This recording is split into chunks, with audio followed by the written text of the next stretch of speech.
మనిషి మంచి బుసల మీద ఉన్నట్టుంది. ఓహో, ఏ ప్లాన్ వర్కౌట్ కావటం లేదని ఫీల్ అవుతున్నట్టుంది.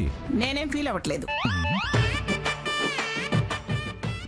మీరు ఓవర్గా ఫీల్ అవ్వకండి. నువ్వు ఫీల్ అవుతున్నావని ఎవరన్నారు? మీ మనసులో మాట ముఖంలో కనిపిస్తుంది, నా మనసుకు వినిపిస్తుంది. 50 ఏళ్ల కాపురం కదా. కాపురానికి ఏళ్లే గాని మాట ఏనాడు ఒక్కటిగా కలవలేదుగా. అందుకే మీ మనసులో మాట అంత ఖచ్చితంగా చెప్పగలిగాను. కరెక్ట్ అని ఎవరన్నారు? ఎగిరిపడ్డ మీ ఆకారం. అత్తయ్య గారు కాఫీ తీసుకోండి. మావయ్య గారు కాఫీ తీసుకోండి.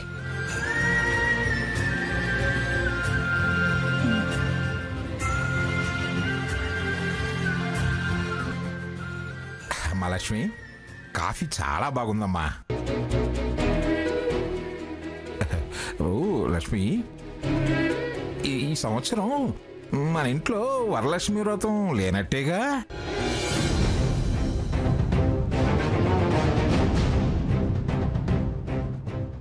మీ మాటలను బట్టే తెలుస్తుంది ఎవరిది పిచ్చో ఎవరిది మంచో.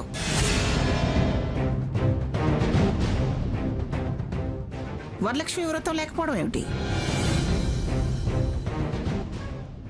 రేపే కదా శ్రావణ శుక్రవారం. ఇద్దరు అక్కడ ఉన్నారు.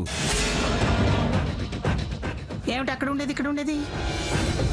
వ్రతం అని పిలిస్తే రారా, వచ్చి చేసుకోరా. వస్తారంటావా మంగా? గంగ పూజకి రాలేదా? అక్కడేగా కొత్త పంచాయతీ మొదలైంది. పంచాయతీలు పంచాయతీలే, ఆచార సాంప్రదాయాలు సాంప్రదాయాలే. అయినా ఎవరు వెళ్ళి పిలుస్తారు ఇప్పుడు? ఎవరేంటి బావయ్య గారు, నేను వెళ్ళి నా కోడలని పిలుస్తాను. నువ్వు పిలవటం ఓకేనమ్మా, కానీ వాళ్ళు వస్తారా అని కొంచెం డౌటు. చూడండి, డౌటు రారు అంటూ ఎగదోయాలని ప్రయత్నించకండి.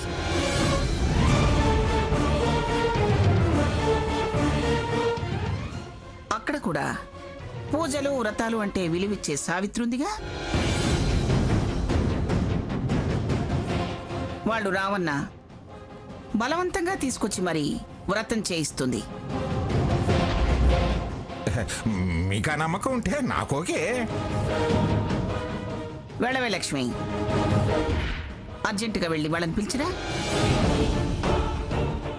ఈయన గారి డౌట్ తీర్చాలి.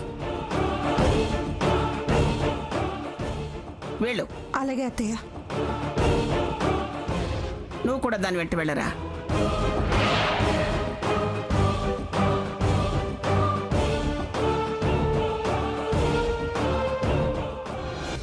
అమ్మ వరలక్ష్మీదేవి, ఈ వంకతోనైనా వాళ్ళని ఒకటి చెయ్యి తల్లి.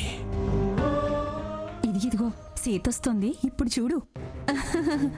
ఇదిగో సీత, ఏంటి కూరగాయలు కొనుక్కొస్తున్నావా? చేతిలో కూరగాయల బుట్ట చూసావుగా, కూరగాయలు కాక బట్టలు ఏమైనా తీసుకువెళ్తున్నానా? ఇంత జరిగినా ఇంకా చాలా ఉందే నీకు, కొంచెం కూడా పొగరు తగ్గలేదు. ఏం జరిగిందని, ఏమన్నానని పొగరు గిగురు అంటున్నావు? లేకపోతే ఏమిటే, ఏదో పక్కింటి అమ్మాయి కదా అని పలకరింపుగా అడిగితే ఆ వెక్కిరింపులేమిటి? నేనేం వెక్కిరించాను? నేనేం వెక్కిరించలేదు. ఇందుకేనా ఆ దేవుడు మీ అమ్మా నాన్నలకి ఇలాంటి శిక్ష వేశాడు? పిన్ని, అబ్బా దేనికి అంత రుసరుసలు?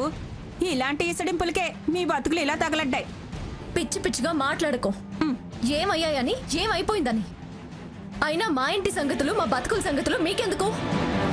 అబ్బా అక్కడ ఇక్కడ ఊళ్ళో అంతా కథలు కథలుగా చెప్పుకుంటుంటే విని నేను ఉండలేక అన్నానమ్మా. ఏం చెప్పుకుంటున్నారు?